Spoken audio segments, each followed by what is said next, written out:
Refraction of light. ठीक है, आज अपन समझेंगे रिफ्रैक्शन ऑफ लाइट क्या होता है। ठीक है, तो रिफ्रैक्शन ऑफ लाइट मतलब प्रकाश का अपवर्तन। ठीक है, हिंदी में बोलते हैं इसको प्रकाश का अपवर्तन। ठीक है, अब प्रकाश का अपवर्तन रिफ्रैक्शन ऑफ लाइट क्या होता है? Refraction of light is a bending of light when it travels from one medium to another medium. ये उसकी डेफिनेशन है बुकीज लैंग्वेज में। इसको अपन समझते हैं रिफ्रैक्शन ऑफ लाइट एक्चुअल में क्या होता है। इसको अपन प्रैक्टिकली भी देखेंगे। ठीक है, एक अपन ने लाइन ले ली, यहाँ पे अपन ने दो मीडियम ले लिए। सपोज एक मीडियम अपन ले लिया, एक मीडियम फर्स्ट। ठीक है, और यहाँ पर अपन ने क्या ले लिया? दूसरा मीडियम ले लिया, मीडियम सेकेंड। जब कोई लाइट किसी एक मीडियम पर से चलकर आती है, ठीक है, जब कोई लाइट किसी एक मीडियम से चलकर आती है और दूसरे मीडियम पर जाती है, ठीक है, तो वो अपने जो एक्चुअल में लाइट को कैसे जाना था? सीधा। ठीक है, लेकिन यहाँ पर क्या हो गया? पहले एक मीडियम था कुछ और यहाँ पर दूसरा कुछ मीडियम है। तो लाइट क्या होती है? एक मीडियम से दूसरे मीडियम पर जाएगी तो अपने रास्ते से थोड़ा सा क्या हो जाएगी? डेविएटेड हो जाएगी। तो लाइट के इस फिनोमिनास को बोलते हैं रिफ्रैक्शन ऑफ लाइट। ठीक है, तो पहला मीडियम जो लाइट चलकर आ रही है उसको अपन बोलेंगे इंसिडेंट रे। जो लाइट रिफ्रैक्ट हो रही है टकराने के बाद एक मीडियम से दूसरे मीडियम में जा रही है तो इसको अपन बोलेंगे रिफ्रैक्टेड रे। ठीक है, और ये कहलाएगा आपका क्या? नॉर्मल। तो फिनोमिनास को समझिए। अगर इसका अपन प्रैक्टिकल भी अगर अपन देखना चाहें इसका प्रैक्टिकली फॉर्म, तो अपन इसको प्रैक्टिकली फॉर्म में भी कर सकते हैं। जैसे सपोज अगर अपन एक ट्रांसपेरेंट ग्लास ले, ठीक है, एक ट्रांसपेरेंट ग्लास लें, कांच का ग्लास जो आता है वो ट्रांसपेरेंट रहता है। ठीक है, और उसको अपन यहाँ पे क्या करें? वाटर फिल कर लो इसके अंदर। ठीक है, आप घर पे भी इसका प्रैक्टिकल कर कर देख सकते हो। रिफ्रैक्शन ऑफ लाइट का क्या करना है? आपको एक ट्रांसपेरेंट ग्लास लेना है, ठीक है, जो कांच का ग्लास आता है। उस ग्लास के अंदर आपको वाटर फिल करना है। वाटर फिल करने के बाद आपको यहाँ पर एक पेंसिल, कलर वाली पेंसिल आती है, उस पेंसिल को आप जैसे डुबोगे तो ये पेंसिल एक्चुअल में यहाँ तक पेंसिल एक्चुअल में सीधी है। ठीक है, तो पेंसिल आपको उसके बाद अगर आप ग्लास यहाँ से देखोगे तो आपको दिखेगा कि पेंसिल थोड़ी सी बैंड होती हुई दिखेगी। अगर आप दूर से देखोगे तो पेंसिल यहाँ से आपको ऐसा लगेगा कि पेंसिल टूटी हुई है, मतलब बैंड हुई है। तो इस फिनोमिनास को, जो बैंडिंग हो रही लाइट की, ठीक है, उस बैंडिंग ऑफ लाइट को जब बैंड होना, उस फिनोमिनास को अपन बोलते हैं रिफ्रैक्शन ऑफ लाइट। अब रिफ्रैक्शन ऑफ लाइट क्यों होता है? It's refraction of light caused by the change of speed of light. ठीक है, जब लाइट की स्पीड एक मीडियम से दूसरे मीडियम पर ट्रेवल करती है तो लाइट की स्पीड कुछ कम हो जाती है। ठीक है, जैसे अगर रेयर मीडियम्स, जब अपन एक मीडियम से लाइट चल रही है और दूसरे मीडियम में जाए तो लाइट की स्पीड चेंज हो जाती है। ठीक है, और उसी चेंज के कारण लाइट में क्या होता है? बेंडिंग आती है, और उस बेंडिंग की फिनोमिनास को अपन बोलते हैं refraction of light. Clear? Refraction of light, ठीक है, बेंडिंग एक्चुअली में क्या? Refraction is a bending of light when this travel from one medium to another medium. मैंने एक मीडियम लिया, उसके बाद दूसरा मीडियम लिया, एक मीडियम से दूसरे मीडियम में जब लाइट ट्रेवल करेगी, ठीक है, तो उसका जो लाइट का बेंडिंग होना है उसी फिनोमिनास को अपन रिफ्रैक्शन ऑफ लाइट बोलते हैं। ठीक है, मैंने क्या करा उसके लिए ग्राफिकली रिप्रेजेंटेशन करने के लिए मैंने क्या करा? एक मीडियम ले लिया यहाँ पर, एक यहाँ पर मीडियम ले लिया दूसरा। ठीक है, एक मैंने रे ली जो इंसिडेंट रे है इसके ऊपर गिरी और वो क्या हो गई? रिफ्रैक्टेड हो गई। अब यहाँ पर क्या होगा? ये जो एंगल है, ठीक है, अगर इसको अपन बहुत क्लियरली अच्छे तरीके से बनाए तो ये नॉर्मल है, तो नॉर्मल की ओर बेंड हो गई लाइट। ठीक है, तो यहाँ पे दो एंगल बनेंगे, एक एंगल यहाँ पर बनेगा जिसको अपन बोलेंगे, इस एंगल को बोलेंगे इंसिडेंस एंगल। क्या बोलेंगे इसको? Incidence dense angle. और ये जो दूसरा एंगल बनेगा इसको बोलेंगे अपन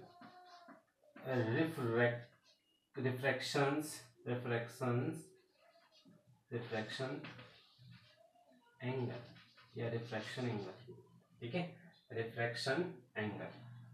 तो दो एंगल बन गए, आई इंसिडेंट एंगल और रिफ्रैक्शन एंगल। ध्यान देना, इंसिडेंट एंगल ज्यादा है, रिफ्रैक्शन एंगल कम है। ठीक है, एक सवाल आपके लिए भी, क्या रिफ्रैक्शन एंगल ज्यादा हो सकता है और इंसिडेंट एंगल कम हो सकता है? बिल्कुल हो सकता है। ठीक है, इसके लिए अपन कुछ कैसे स्टडी करेंगे, पर अभी अपने पास ये एक मीडियम है। ठीक है, अब इसमें कुछ चीज हो रही है। एक्चुअल में क्या हो रहा है कि जब लाइट चलकर आ रही थी यहाँ पर लाइट की स्पीड कुछ ज्यादा है। ठीक है, दूसरे मीडियम पर गई तो लाइट की स्पीड कुछ कम हो गई। जब लाइट की स्पीड कम हो रही है तब लाइट क्या हो रही है, नॉर्मल की ओर बेंड हो रही है। ठीक है, और इसी स्पीड के कारण ही लाइट क्या होती है, बेंड होती है। और इसी फिनोमेनस को अपन क्या बोलते हैं, रिफ्रैक्शन ऑफ लाइट बोलते हैं। अब किसकी अपन कुछ कैसे स्टडी करते हैं। अब मीडियम दो बोल दिए अपन ने, मीडियम एक और मीडियम दो। अब मीडियम एक्चुअली होता क्या है, ठीक है। अब मीडियम दो टाइप के होंगे अपने पास, दो मीडियम पढ़ेंगे। एक तो होगा रेयर, ठीक है, एक होगा रेयर मीडियम, और दूसरा होगा डेंसर। ठीक है, ये दो मीडियम अपन पढ़ेंगे। रेयर मीडियम, रेयर का मतलब होता है हल्का, जिसकी डेंसिटी कम हो उसको अपन रेयर मीडियम बोलेंगे। मतलब एक के रिस्पेक्ट में दूसरा, जो तो दो मीडियम ले रहे हैं। अब सपोज अपन मान लो यहाँ पर एयर ले ले, ठीक है, हवा ले ले, और दूसरे मीडियम में अपन क्या ले ले, ग्लास। तो हवा की डेंसिटी कम इसलिए रेयर, और ग्लास की डेंसिटी ज्यादा इसलिए डेंसर। तो ये दो मीडियम अपन पढ़ेंगे, रेयर मीडियम और डेंसर मीडियम, जिसकी डेंसिटी ज्यादा, और डेंसर मीडियम जिसकी डेंसिटी कम हो, रेयर मीडियम। तो ये दो मीडियम्स के बारे में अपन पढ़ेंगे, और दोनों मीडियम्स के ऊपर कैसे लाइट बेंड होती है उसके अपन कुछ केसेस देखते हैं। ठीक है,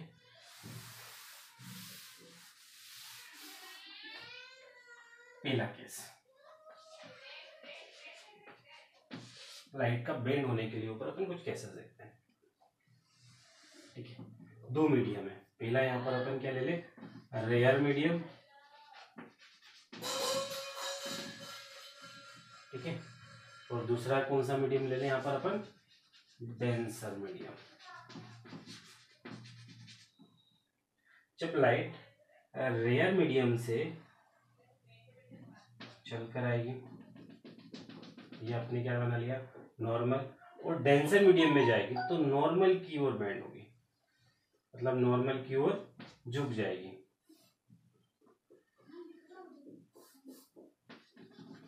ठीक है, ये इंसिडेंट एंगल आई और ये रिफ्लेक्टेड एंगल आर। ठीक है, ये इंसिडेंट रे, ये रिफ्लेक्टेड रे। ठीक है, इंसिडेंट रे, रिफ्लेक्टेड रे, और ये हो गया आपके पास नॉर्मल। इसमें ध्यान देना, यहाँ पे स्पीड क्या हो रही है, स्पीड जब एक मीडियम से रेयर से डेंसर में जाएगी तो स्पीड कम होगी। क्या कम होगी, स्पीड इज डिक्रीज, पहली कंडीशन। दूसरी कंडीशन इसमें क्या होगा, ये देखो एंगल जो इंसिडेंट एंगल है, इंसिडेंट एंगल और रिफ्लेक्टेड एंगल, तो इंसिडेंट एंगल क्या है, ज्यादा है, और रिफ्लेक्टेड एंगल क्या है, कम है। तो जब लाइट रेयर मीडियम से डेंसर मीडियम में जाती है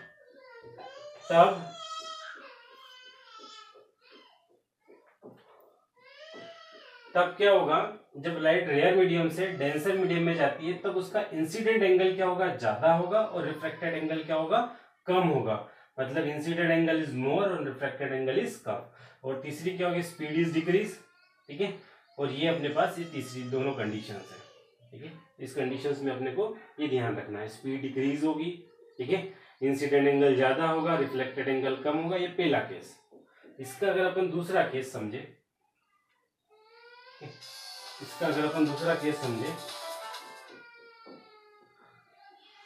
तो दूसरा केस कैसा होगा इसका,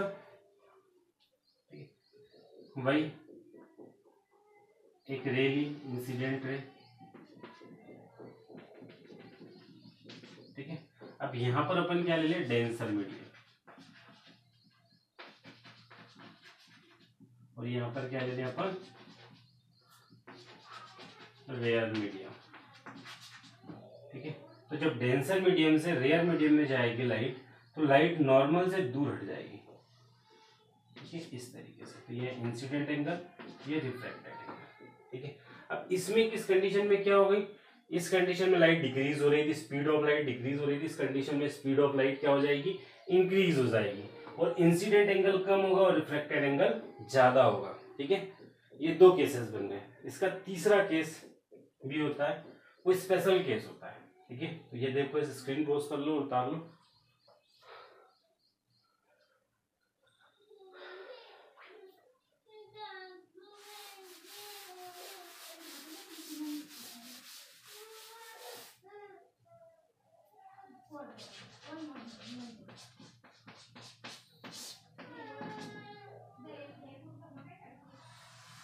थर्ड स्पेशल केस, ठीक है।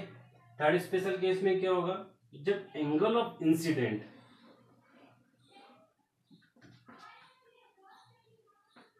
परपेंडिकुलर हो, ठीक है, जैसे नॉर्मल हो, नॉर्मल से ही अगर नॉर्मल पर ही अपन इंसिडेंट रे ले ले, ठीक है, तो रिफ्रैक्शन के बाद डेविएट नहीं होती, ये स्पेशल केस है, ठीक है। जैसी लाइट आ रही थी वो सीधी चली जाएगी। अब इसमें जो इंसिडेंट एंगल है आई, वो कितना हो जाएगा, क्योंकि जीरो है यहाँ पे, इंसिडेंट एंगल और नॉर्मल दोनों के बीच का एंगल कितना है, जीरो। तो यहाँ पे रिफ्रैक्टेड एंगल भी कितना होगा, जीरो, ठीक है। और इस कंडीशन में जो नॉर्मल रे, नॉर्मल पे अगर अपन लाइट इंसिडेंट करें, तो लाइट क्या होगी, बिना डेविएट हुई सीधी निकल जाएगी, ठीक है। इसलिए अगर आप ग्लास के अंदर अगर पेन को एकदम स्ट्रेट कर उसमें ये करोगे, ठीक है, तो आपको स्ट्रेट करोगे तो ऊपर से देखोगे तो आपको बेंडिंग नहीं दिखाई देगी, ठीक है। ये इसका स्पेशल केस है, case third, reflection of light, ठीक है। क्लियर, तीनों केस क्लियर हो गए। पर इसमें ध्यान देना, ये अगर डेंस रियर मीडियम है और ये डेंसर मीडियम है, तो स्पीड डिक्रीज होगी, ठीक है, स्पीड ऑफ लाइट डिक्रीज होगी अगर रेयर से डेंसर में जाएगा, लेकिन एंगल डेविएट नहीं होगा, ठीक है। तो इसलिए जरूरी नहीं है कि लाइट में डेविएशन ही हो, ठीक है, रिफ्लेक्शन ऑफ लाइट में डेविएशन भी हो, कुछ स्पेशल केस भी होते हैं। अब इसके लॉ ऑफ रिफ्लेक्शन, रिफ्लेक्शन तो समझ में आएगा, रिफ्लेक्शन क्या है, एक्चुअल में बेंडिंग ऑफ लाइट है, ठीक है, लाइट का बेंड होना एक मीडियम से दूसरे मीडियम में, यही कहलाता है रिफ्लेक्शन। तो इसके law of reflections, law of reflection, जैसे रिफ्लेक्शन के दो लॉ होते हैं, वैसे रिफ्लेक्शन पे भी दो लॉ है। तो पहला लॉ तो दोनों का सेम है, ठीक है, the incident ray, the incident ray, ठीक है, the incident ray and incident ray, refracted ray and normals and normal to the, ठीक है, normal at the point of incident all lies at the point of incidence lies in the same planes। बताइए आपको, ठीक है, जो अपन ने reflection में पढ़ा कि इंसिडेंट रे, रिफ्लेक्टेड रे और नॉर्मल कहाँ पर लाई करता है, उसके सेम प्लेन के ऊपर लाई करता है। इसका दूसरा इंपोर्टेंट है, चेंज हो जाएगा, ठीक है, the angle, the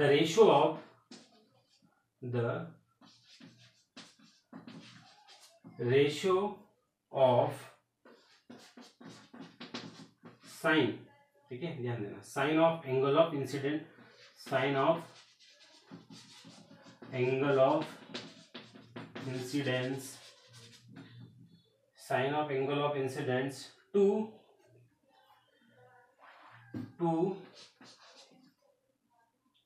the sine of the angle of refraction,